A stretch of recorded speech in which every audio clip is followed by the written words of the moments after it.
Yo, what's going on, guys? It's your boy Duong here, and today we're going to be talking about total consecration to Our Lady. So a few years ago, I made a total consecration to Our Lady, which is basically where you gave your body, your soul, your merits, your possessions, your past, your present, and your future to Our Lady so that she may give it to Jesus.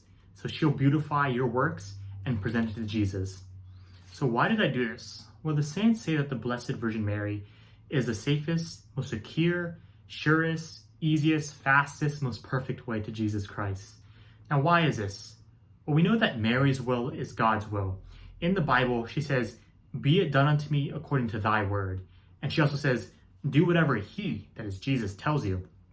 So Mary is so conformed to God's will that Mary's will is God's will. Now, we glorify God by doing God's will. Now, you and me, we deviate from God's will. We fall short of the glory of God, we sin, etc. But the Blessed Virgin Mary is immaculate, and she's filled of all graces, all virtues, and so she maximally glorified God by doing God's will her entire life.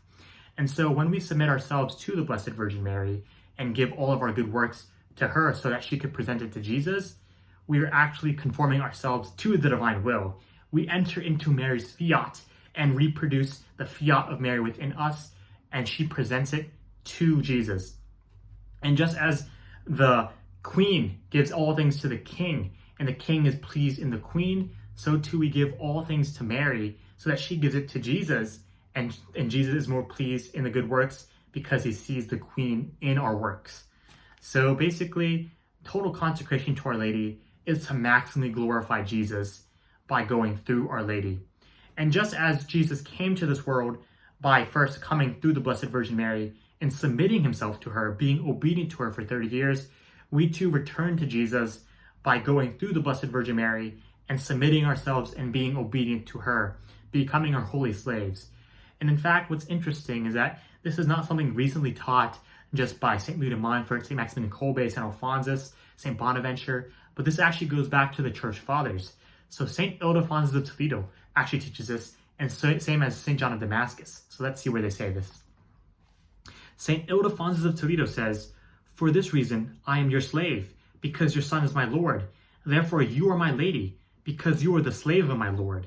Therefore I am the slave of my Lord, because you have been made the mother of my Lord. Therefore I have been made a slave, because you have been made the mother of my Maker."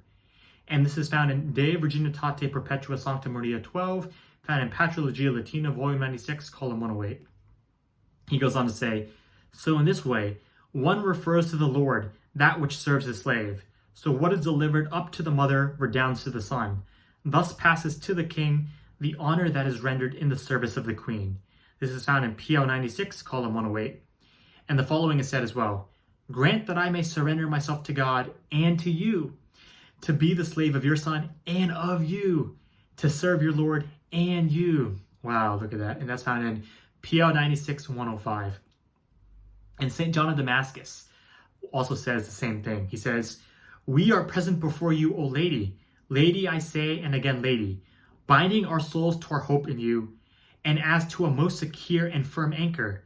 To you we consecrate our minds, our souls, our bodies, in a word, our very selves, honoring you with psalms, hymns, and spiritual canticles, insofar as we are able, even though it is impossible to do so worthily. If truly, as the sacred word has taught us, the honor paid to our fellow servants testifies to our goodwill toward our common master, how could we neglect honoring you, who have brought forth your master? In this way, we can better show our attachment to our master. Turn your gaze on us, noble lady, mother of the good master, rule over and direct at your discretion all that concerns us. Restrain the impulses of our shameful passions, guide us to the tranquil harbor of the divine will, make us worthy of future blessedness of the beatific vision in the presence of the Word of God who was made flesh in you." And this is found in Patrologia Greca, volume 96, column 720 to 721. So here we see that it is very clear that total consecration to Our Lady is actually grounded in the Church Fathers. And so I highly recommend that you give yourselves entirely to Our Lady, just as Jesus gave himself entirely to Our Lady. So I will link below in the comment section a guide to Total Consecration to Our Lady, a 33-day preparation according to the thought of Saint Louis de Montfort. And I hope you guys do so because it is one of the greatest gifts that we can do. God bless.